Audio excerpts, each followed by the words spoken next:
uma transmissão da Academia Dynamis de Engenharia Geotécnica com o nosso mini treinamento de empreendedorismo geotécnico, que é a questão verdadeira e produtivista. Destaco sempre isso, questão verdadeira, pois é o nosso principal objetivo, a vida espiritual aqui na Academia Dynamis. Tudo que fazemos, fazemos para a glória de Deus. Isso não é religião. E é isso que eu tenho que bradar, falar, dizer, ministrar a todo momento, que essa é uma responsabilidade de um cristão verdadeiro, porque Cristo pediu para todos os seus discípulos irem aos quatro cantos, ou a todo mundo, pregar o evangelho. Pregar o evangelho é pregar a vida espiritual, porque a vida espiritual é em Cristo. O cristão verdadeiro é um ser humano que espiritualmente está em Cristo e que Cristo está nele. Mas, enfim, esse nosso mini treinamento, chegamos na metade hoje do aterro reforçado. O tema é aterro reforçado. É a nossa aula número 16 das 20 aulas que é a grade de curso da Academia Dynamis. E nós estávamos falando então da norma 16.990, 16.920, né? Que então tem várias informações ou citações, né, como normas, termos, ações, que devem ser consideradas no projeto de aterro reforçado. A norma 16.990, ela tem uma primeira parte que é o aterro reforçado e tem uma segunda parte que é solo grampeado, pois ambos são solos reforçados.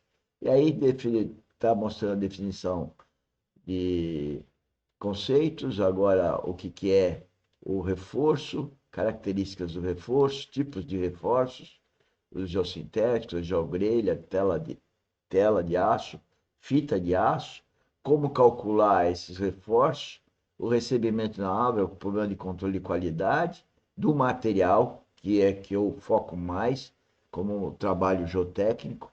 Na parte do reforço, a gente tem que focar mais com a indústria, né? Que ela que faz o produto e tem que garantir a qualidade do produto, e como dimensionar o produto dela face às características da obra de terraplanagem, do aterro. Aí o dimensionamento, que envolve isso que eu acabei de dizer, fatores de segurança que devem ser adotados, os métodos de cálculo, a estabilidade geral, a estabilidade interna, fundação, que é o que está sendo mostrado aí. Enfim, ela discorre de tudo o que nós precisamos considerar no projeto de um aterro reforçado. E isso é muito importante, evidente, né, de ser atendido em cada obra de terraplanagem que usa do aterro reforçado. E aqui está falando do controle de qualidade, aí tem o anexo A, anexo B, da questão do controle estatístico desses controles tecnológicos, do grau de compactação, o desvio de umidade, como ela diz, para controlar os coeficientes de segurança que devem ser considerados, a questão se eu não me engano, aí o D é a questão referente à terra armada, se não falha a memória, que é o que está mostrando aí as considerações exatamente da terra armada, os critérios que devem ser adotados, o problema, então, com relação às fitas de aço, o paramento que é de concreto, está toda colocado nesse anexo também, estabilidade interna, distribuição de esforços, a ser considerado na terra armada, a verificação das armaduras. Enfim, a norma é completa, né? É evidente, tem que ser completa. E sempre, a cada 5 anos, elas são atualizadas. Então, praticamente, o que eu queria apresentar hoje, apresentei muito rápido, porque é a norma. Então, vamos aproveitar esse nosso tempo para falar um pouco do aterro reforçado e, principalmente, como no que tange ao controle tecnológico do aterro. O que a gente vê na sociedade, não só na obra de aterro reforçado, mas aí eu diria que é até mais grave. Mas em qualquer obra de terraplanagem, é se primeiro estimarem os taludes, as inclinações do talude de uma forma equivocada. Porque qualquer talude, qualquer desnível, ele pode cair, ele pode deslizar. E, portanto, nós temos que fazer um programa de investigação para conhecer a fundação ou para conhecer o maciço, se for uma escavação, um desnível em escavação, ou se é um aterro, além de conhecer a fundação, nós temos que conhecer também qual que é o material que vai fazer aquele aterro. Vamos focar na história do aterro. O aterro, primeiro, na fase de projeto, muitas vezes não sabemos de onde vai vir o material para o aterro. Depende da situação. Se é uma obra grande e você vai ter escavação e corte, ou escavação e aterro, então você sabe de onde vai vir o aterro para fazer aquela obra. Vai vir de alguma escavação. Bom, aí já começa, que escavação daquelas que eu vou considerar para fazer a minha obra. Então, nessa fase de projeto, às vezes eu tenho ou não tenho o que chamaria de área de empréstimo, ou a área de origem do solo a ser usado naquele aterro reforçado, ou um aterro não reforçado. Bom, nesse momento, se eu tenho a área de empréstimo, eu posso conhecer os parâmetros de resistência daquele empréstimo quando escavado, transportado e feito o aterro. Portanto, eu tenho que saber a coesão e o atrito previamente para o projeto. Muitas vezes não se tem área de empréstimo, então se admite uma coesão e atrito, mas que deve ser conferida na fase de execução. E é isso que a gente não vê. O que a gente vê é as pessoas estimando uma coesão e atrito para dimensionar um aterro de uma barragem, um aterro de uma estrada, o aterro de uma indústria, o aterro de uma casa e um aterro reforçado. E a gente não vê a preocupação com a confirmação do parâmetro de resistência na fase de obra, na fase de execução.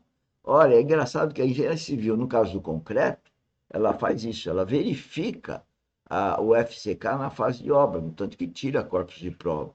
Agora, quando vai para a geotecnia, terraplanagem, aterro, barragem, a gente não percebe. Isso estou falando na base da pirâmide, ou seja, na maioria das obras. Não estou falando em obras de hidrelétrica, obras de grande porte. Aí, certamente, os nossos colegas estão lá e estão conferindo esse tipo de coisa. Estou falando das inúmeras obras mais constantes na sociedade.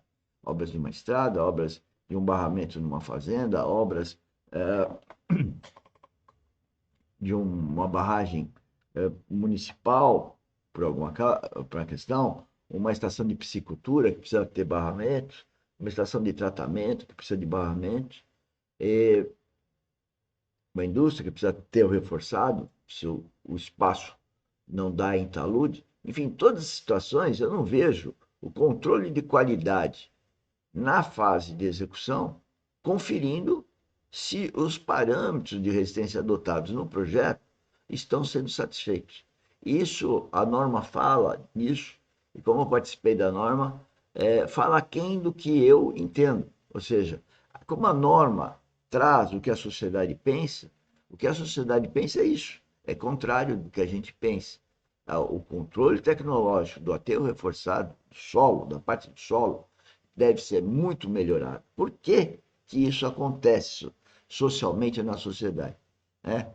É porque a indústria não tem interesse nisso. Né? Ela não tem interesse. Ela quer que tenha um aterro e ela vai pôr reforço para reforçar aquele aterro. Se o aterro é fraco, é muito deformável, aí é o problema que o reforço vai ter que pegar. Muitas vezes não pega, e eu vi muitas estruturas de aterro reforçado, solo reforçado, que deformaram demais, exatamente porque não tinha controle tecnológico do aterro na execução, na terraplanagem, assim como a drenagem adequada, a drenagem interna.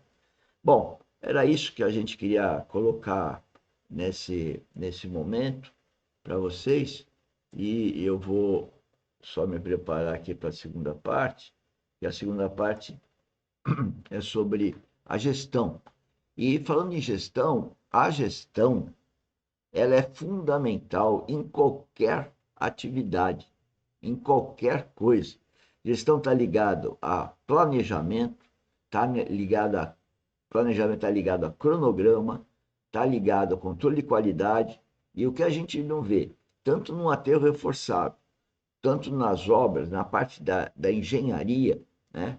Falta, eu estou falando de novo, em obras de pequeno porte, e às vezes até de grande porte.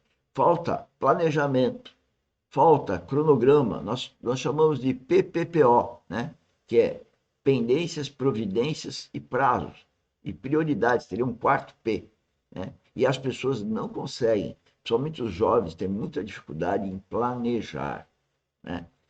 Eu entendo que os jovens têm, isso é uma questão espiritual, né? Onde que o jovem fica focado no imediatismo, no aqui e agora, né? No sentido de não planejar as coisas para amanhã, né?